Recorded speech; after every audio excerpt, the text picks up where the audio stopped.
Okay, guys, welcome back to the Legacy Investor Podcast with Cameron Philgreen, and I'm here in Independence, Missouri at the Niche Studio, you could call it, with Michael Franke. I just met Michael, so I'm going to get to know his story right along with you, but Michael is a real estate investor. He's the Pre-Foreclosure King.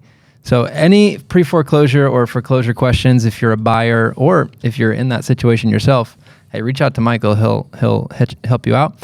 But we're going to get to know Michael, and super stoked to be here, man. This is awesome. Yeah, thanks for having me. Yeah, so just give us your story. I mean, I got a little taste from Austin, but like how you got started in the pre-foreclosure space and real estate investing in general. So I started out as a teacher. Didn't have an entrepreneurial bone in my body. Both of my parents had a W-2. I didn't even know people owned their own businesses, to be honest. So went to college, got a math degree. I met my wife there. She also got an education degree. Got into teaching, taught algebra to ninth graders for 3 years, which is a much harder sell than buying a house at 50 cents on the dollar. I guarantee you this. Yeah. But realized after that second or third year that it just wasn't sustainable for me. Brought no joy to me. The financial side was not great. Ended up getting let go from that job because it was apparent that I wasn't having fun there. I probably wasn't doing God justice in terms of working as hard as I could. But got let go from there. Convinced my parents to let me flip a house over that summer. I was actually looking for more teaching jobs over the summer. They bought me a cheap house out in Pleasant Hill, Missouri. Paid way too much for it. Paid $80,000. If I were to do the numbers now, I wouldn't have paid more than about 55. But we did all the work, put all of our sweat equity in it. Ended up making about 20 grand on the house. We split that with my folks because they funded the deal. Yeah. And I didn't make a whole lot with the amount of time I put in it. It took me about 3 months. But I realized, hey, I can make money on my own, and never went back. Yeah. And then why'd you get into pre-foreclosures? So a few years went by, did probably a deal a quarter for quite a long time. Was doing all the work on the houses, didn't know how to comp houses, was trusting an agent to do it for me. She'd promised me that the ARV was higher than it was, promised me that the repairs were, less than they ended up being. So we broke even on a bunch of houses. I was living off of the retirement from teaching, and that money dwindled pretty quick. Yeah. So there came a point in time where we only had a few $100s in our account, and I didn't have a flip under contract, didn't have one to sell, was unemployed basically, was out on my back deck in my house pouting essentially that I didn't know what to do. My wife came back there, kind of gave me a pep talk, and putting it nicely, that I needed to go out there and provide. So I just kind of kept scrolling through my phone a little bit, saw a little red dot that said pre-foreclosure next to it. I obviously knew what a pre-foreclosure was, but didn't have any idea about buying them or helping people out. Yeah. This house happened to be half a mile or so from my home, so I walked there, walked there. Walked up to the house, was nervous as can be, heart rate about as high as it could be. I went up there and knocked on the door, said, hey, my name's Michael, actually live in your neighborhood. Noticed there's a foreclosure sale next week. I just want to see how I can help. So I figured they would slam the door, spit on me, whatever they were going to do, but they let me in the house, ended up having a 90-minute conversation with them. They opened up to me, poured their soul out. The end of the conversation, they're like, we're going to pray about it. We'll let you know tomorrow. So I left and I was like, well, that was really cool, but there's no way I'm making money on this. They're going to call me back and tell me to scram.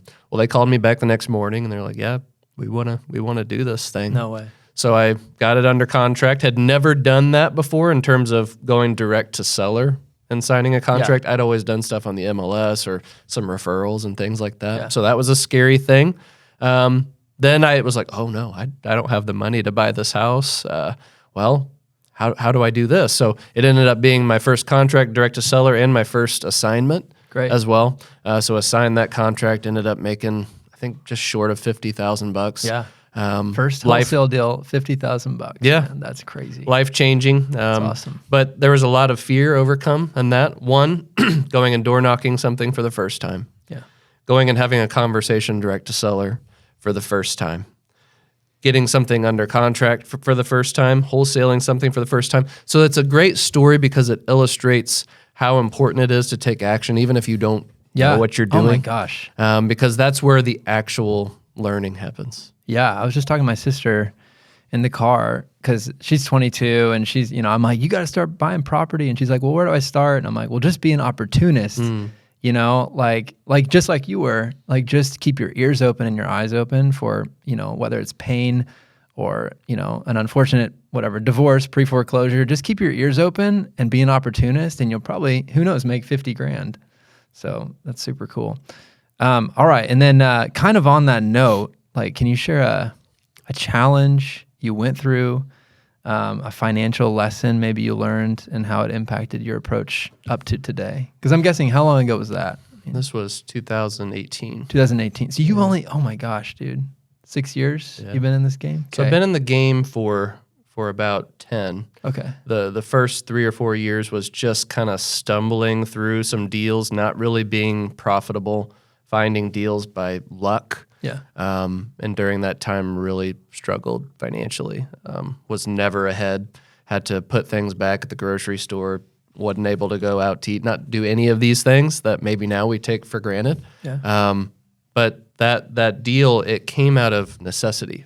I had to provide. I had to make money, or things weren't going to be great. I was going to be the person that I help now, the person that was in foreclosure. So I have a lot of that empathy in my heart, not only from teaching and working with all those troubled kids that I taught out in Belton, Missouri, but really feeling what these people feel in terms of the angst of like, what's going to happen to me? How am I going to deal with this? So I had some personal feelings, and then once I got past that, I was like, oh, well, I really want to make sure every single person has that type of help. Because I would have loved if someone walked up to me and was like, hey, here's some of your options you have to stop the sale. Here's what you could do to get out of the situation. It's like, I would have loved it. So I want to be that help to other people. Yeah. Why, or what is obviously you want to be a help to other people, but like what gives you that desire? Why do you want to help other people? That's what I was put on the planet to do. Yeah. Right? A lot of people are here and they just want something that's self-gratifying, right? Do things that bring them self-pleasure. But I come from a background of faith, love the Lord. And in the Word, it often talks about serving others. Yeah. So I find joy in serving others. And it's like, of course, I want to do the things that gratify me and make me happy. But at the end of the day, those seem kind of shallow. Whereas when I help a seller and I stop their foreclosure sale and they come to me and they're like, you changed everything. Yeah. You were an angel incarnate or something.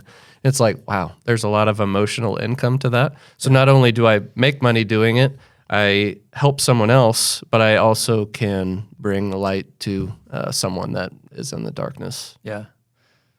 That's so cool, man.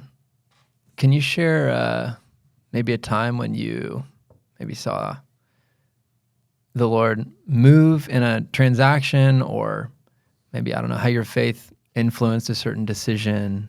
How do you, like a time that you've brought the Lord into your work?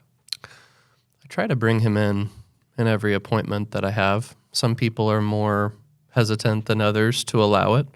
The one that comes to mind, there was a property in Blue Springs. This seller was a nice guy. He'd gone through some bad luck in his life, and he was the type of seller that just would not get out of his own way. Saw the options I had, knew that they were great, but just didn't want to move forward, just kind of was stuck. A lot of these people, their financial thermostat's really rough. So them being behind on their house is a normal Tuesday, right? Because they're behind on their car payment, they're behind on their electricity, they're behind on everything. So it's just normal. And I just sensed that he needed a little nudge, and it wasn't going to come from me. So it was just in the middle of the appointment. Normally I'd just start talking about offer or pitch on what we could do, but I was like, would you be all right if I pray with you? I feel like that's what's needed here. Yeah. So he was like, oh, okay. So went ahead and prayed, didn't say anything spectacular, just prayed what I thought the Lord would want me to say. I looked up and his complexion was very different. Just like, hey, I didn't really trust you. I was probably just going to let the house foreclose. I was just kind of stuck. Wow. But you actually mean what you say, don't you? It's like, yeah, bro. I mean, this is my vocation, but it's also my mission. Yeah. Right? There's no fakeness here. I'm being about as genuine as I can be. And he's like, hey, let's go ahead and sign whatever we need to sign. We ended up stopping his sale. He was able to stay in the house for about a year. And then we partnered on a flip at the end. So I took the house subject to. He had a lot of equity in it. Awesome. Allowed him and his 3 daughters to stay there. And then at the end, we sold the house full market retail. The whole time he's like, you're not going to give me any of the money I owe. You owe me. There's just no way. Because he just had been, run through the mud by other people. At the end, ended up giving him something like $25,000. That was his part of the check. Yeah. And he's like, holy cow. The whole time you were true to who you were, said you were.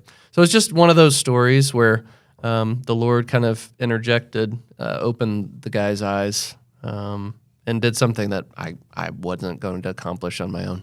Man, that's such an amazing story.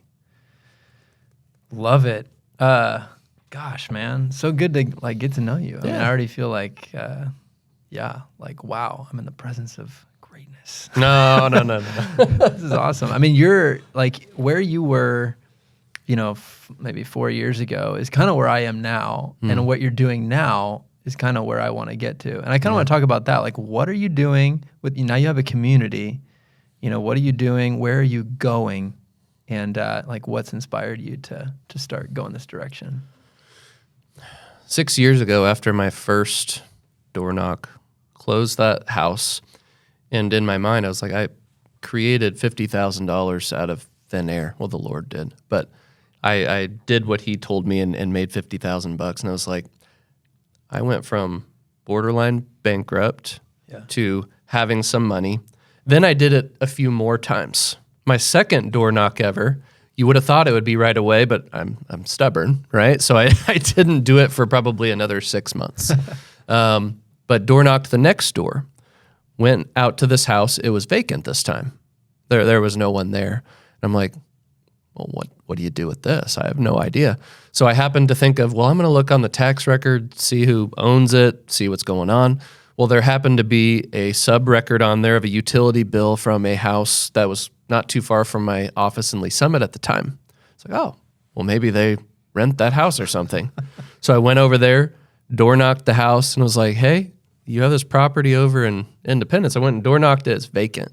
There's a foreclosure sale here in a few weeks. What's your plan with it? They're like, well, we lived there until about a year ago. We actually went on a trip to Disney World with our kids.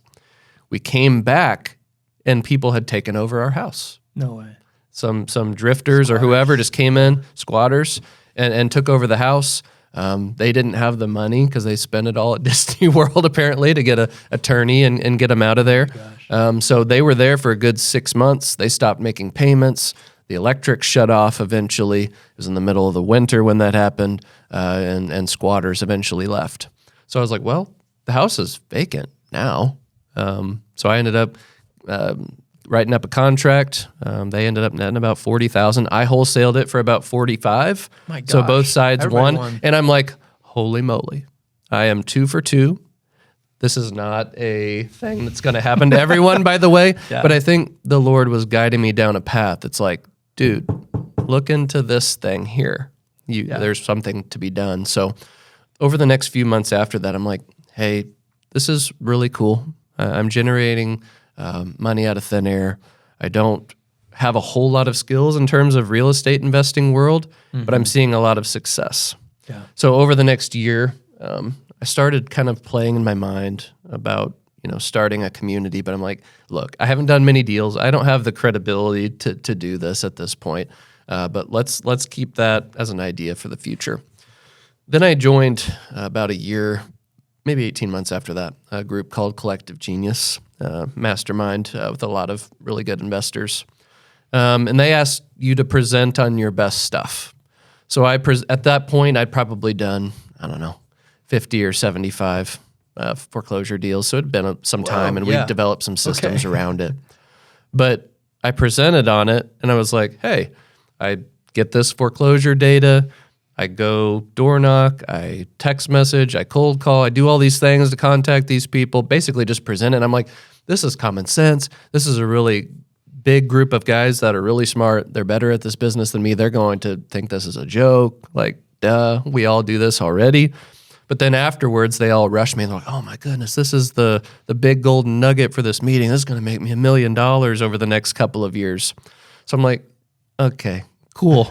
Well, let's see some results. So the next meeting comes around a quarter later, and all these guys are like, I'm doing this deal. I have the systems in place. This has changed my business.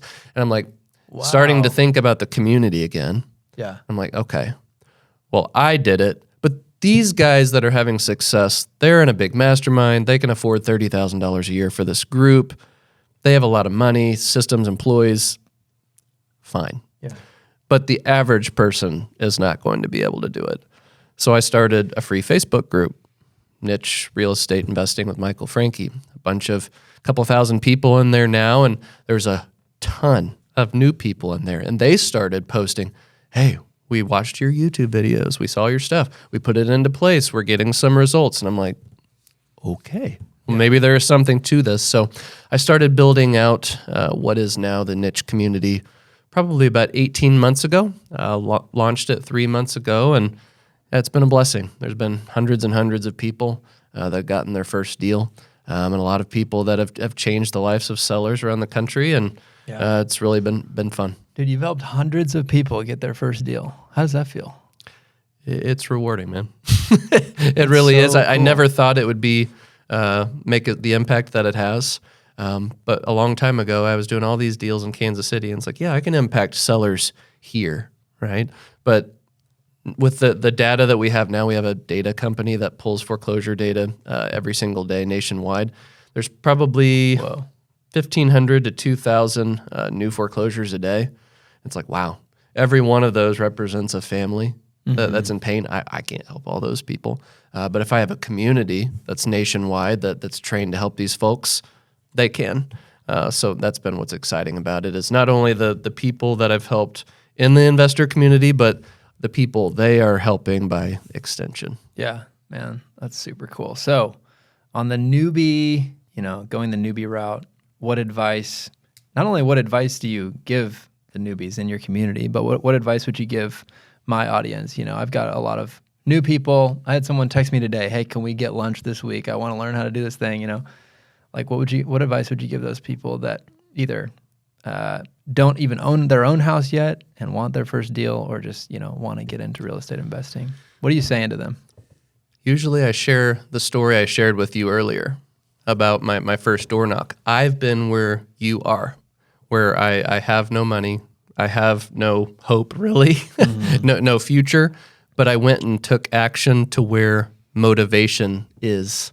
So a lot of us are trying to get into real estate investing. We want to do, direct mail or pay-per-click or pay-per-lead or all these different things, and they work. They 100% work. I've done them in my business, love them, get a good ROI. But some of those things are out of reach for new people that don't have the money to spend tens of thousands of dollars a month. Skip tracing, all these things, softwares, whatever else. I literally looked at my phone, saw a data point, went and door knocked the house, and had something quickly. So my advice is find some foreclosure data. These things can be found on a site like auction.com. Everyone has heard of that. Zillow has them. USA Legal Notice is a place where nationwide this data is posted. There you go. Write it down, guys. Write it down. Yeah, write it down. There's 3 or 4 different locations to where you can go gather that. It's free. Then you can use a free skip tracing sorts like True People Search. I don't know if you've ever used that before, but it's not always the most accurate data, but it's what I used for a long time. Simply plug in that address. Hey, there's some phone numbers. There's some alternate addresses where people might live. Start cold calling those people on your cell phone. You don't have to have expensive dialer, all these different things. Right. I always joke, my first $1 million with foreclosures, I didn't have a CRM, didn't have a dialer. I literally had a notepad I would get on auction.com and like write addresses down. Then I would just use my car, drive around. Yeah. If I was able to get a hold of them, great. If not, hey, pull up True People Search, start making some calls.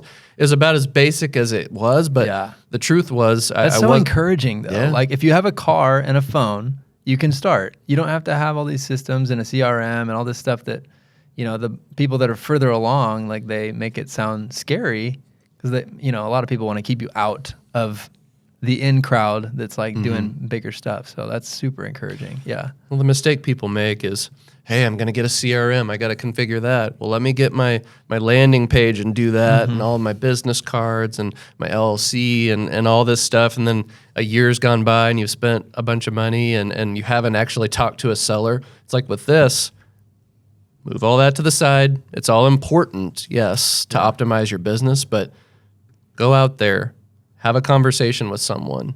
If you don't know what to do, partner with someone in your city that does. Yes. If you don't have the money, partner with someone that does. If you have a deal, I promise you the money will come. Yeah. If you don't have the contracts, hey, bring an opportunity to an investor that wants opportunities. They have the contracts. So there's no excuse not to go take action. It's just the fear that prevents us from doing that. And that's what, you know, bettering yourself as a real estate investor is all about, just kind of peeling back those layers of fear and hanging out with the people that have already done that or they're in the process of doing that. Yeah, man, so good. There's no reason not to take action, you guys.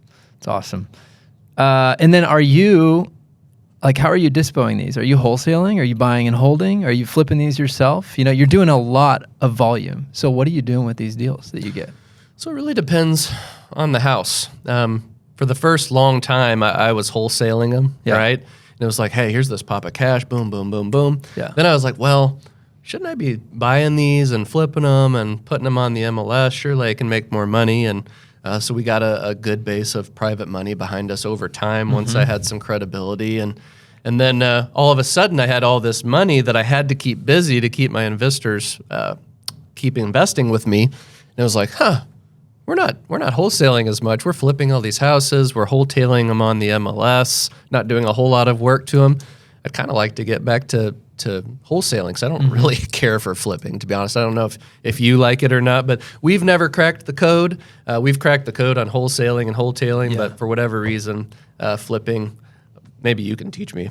I'm not the best flip. I flip and then refinance. Fair. I mean, so I'm not a very good flip and sell either. Even the flips that I've sold, I end up seller financing them. So I'm basically, you know, keeping, I mean, I don't own them anymore, but I keep the passive income going. So yeah, buy and hold is where it's at. Yeah. I mean, wholesale and buy and hold, if you ask me, but for sure. Because flipping is, I don't know, it's just a lot of work. But anyway, I did some numbers because I'm a math degree, right? Yeah. And then at some point I was like, our wholesales average about $26K a deal profit. Our flips, we're doing all the work, taking all the risk, taking a lot longer, making $24,000 a deal. I'm like, what are we doing? What are we doing? And it's just like, let's just wholesale 80-20. these things. So we've actually gone back to trying to wholesale a lot more of them and get back to basics. So it's a good lesson to anyone. Sometimes you start with the basics and then you're like, oh, well, I have to scale and do all these things and have all these employees and do all these deals. It's like, sometimes it's better just to stay simple. Success can be boring sometimes. So sometimes success is just wholesale over and over and over and over again. And then, of course, if you have some money, then start taking down some holds and build that generational wealth. And What percentage are you wholesaling versus holding? Man, right now we're probably wholesaling, I don't know, 30 to 40%. Probably flipping about the same. Okay. Maybe keep 10 or 20%. Cool. Love it. And then any funny stories, crazy stories? You've interacted with a lot of sellers, bro. Like more than most real estate investors, I'd say. Give me a type of story you want. Maybe it'll prompt an idea. How about the funniest story you can think of? If there's not one, that's okay. Funniest story.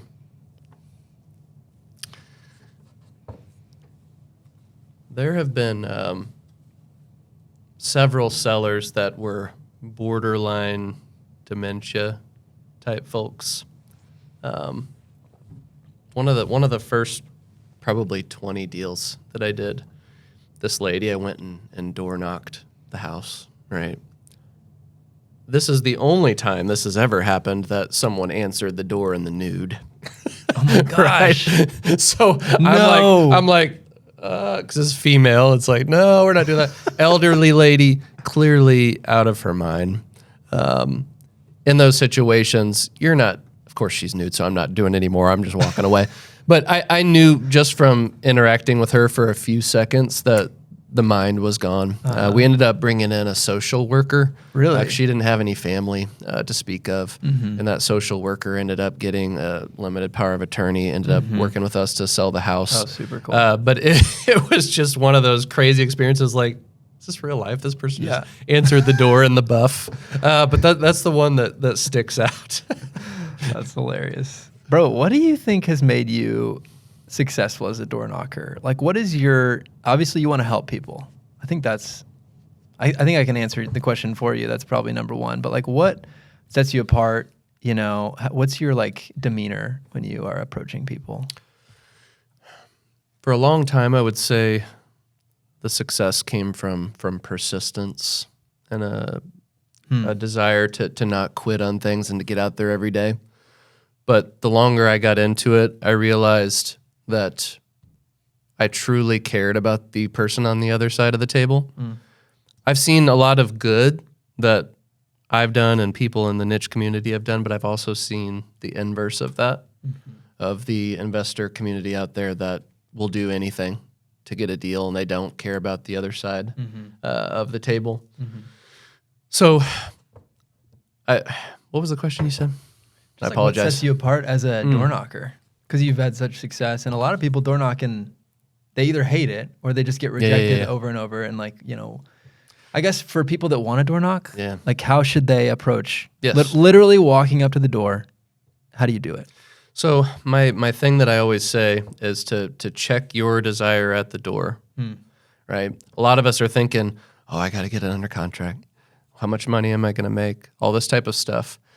No matter what people are going through financially, you may not think they're smart, but people are very intuitive. They can sense your motivation. So if you can go up to the door and truly you're thinking about, how can I serve this person? I don't even care if I make any money. How can I help them with their problem? They can feel that. I don't know how many doors over the years I've knocked, and I'm just kind of standing there waiting for them to answer the door. They answer the door, and they're like, you know, I've had about 20 other people knock the door. For some reason, I feel like there's something different about you.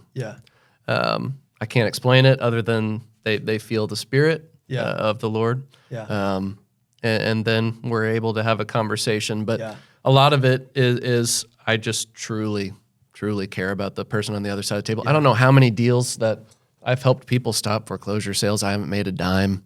And those are just as rewarding to me as the ones I make money on. Wow. So that's beautiful, man.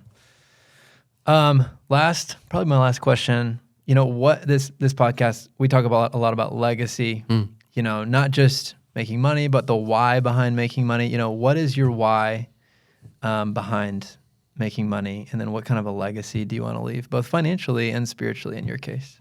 So I, of course, everyone will say their family and all that. And I take the scripture quite literally when it talks about a successful man leaves an inheritance to his children, his children's children. So I take that literally, and I want to make that impact financially.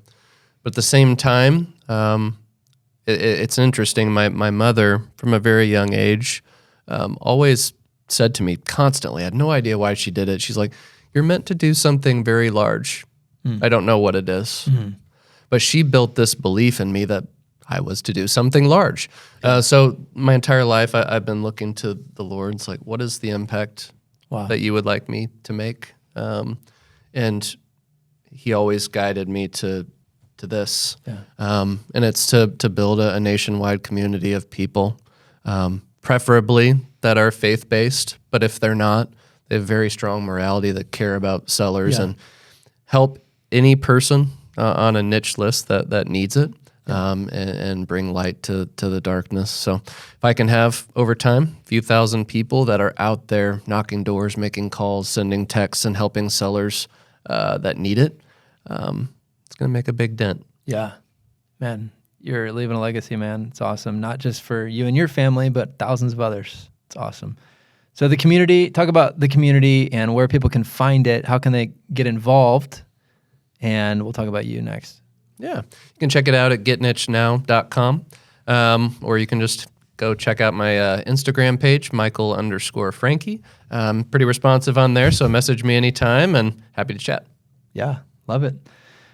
Guys, thanks for joining in. Hope you got a lot out of this. This was really good. I mean, I really, really loved sitting down with you. Thanks for having me at your studio out here in Independence, Missouri. And guys, let's leave a legacy through real estate investing for not just our families, but the people around us, our friends, and maybe even our communities. All right, guys, we'll see you next time.